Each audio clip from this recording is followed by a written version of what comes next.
Next ఏపీలో రాబోయేది యుద్ధం, అదొక కురుక్షేత్ర యుద్ధం, క్లాష్ వార్. ఇదొక క్లాష్ వార్.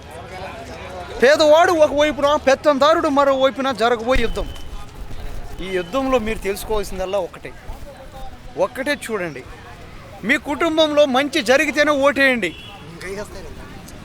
లేకపోతే మీకెవరు మంచి చేశారో వాళ్ళకే ఓటేయండి. మన అక్క చెల్లెముల పరిస్థితి చూడండి, మన చదువుకునే విద్యార్థుల పరిస్థితి చూడండి. ఇక్కడి నుంచే మనం చేయబోతున్నాం.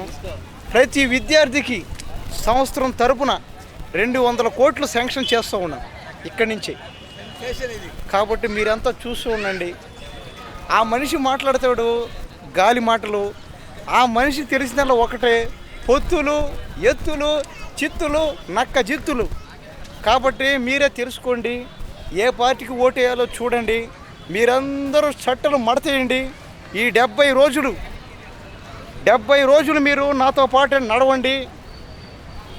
మీ పార్టీని మీరు గెలిపించుకోండి. మీ బిడ్డ మీద రాళ్ళు పడుతూ ఉన్నాయి. ఒక పక్క ఇక్కడ మాట్లాడుతూ ఉంటే అటు పక్క నుంచి ఆ మనిషి చూస్తూ ఉన్నాడు. మీ బిడ్డ మీద రాళ్ళు వేస్తూ ఉన్నారు. వాళ్ళు ఎంతమంది ఏమనుకున్నా నా వెంట్రుకతో సమానం, నా కింద పైన ఉన్న వెంట్రుకలతో సమానం. వాళ్ళు ఎంతమంది మాట్లాడినా ఇంక నుంచి మీరంతా తెలుసుకోవాల్సిందల్లా ఒక్కటే, మీ కుటుంబంలో మంచి జరిగితేనే ఓటేయండి, లేదంటే మీకు ఎవరు మంచి చేస్తారో వాళ్ళకే ఓటేయండి. అందరికీ, ప్రతి అక్కమ్మకి, ప్రతి చెల్లెమ్మకి, ప్రతి అమ్మకు, ప్రతి అవ్వకి, ప్రతి నా బామర్దికి చెప్తా ఉండ. ఆడు మాత్రం పిల్లనివ్వడు.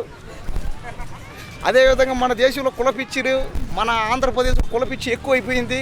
రోజు రోజుకి ఇది ఎక్కువైపోవాలి. నరుక్కొని చచ్చిపోండి, ఏమన్నా చేసుకోండి, మీరు కొట్టుకొని చావండి.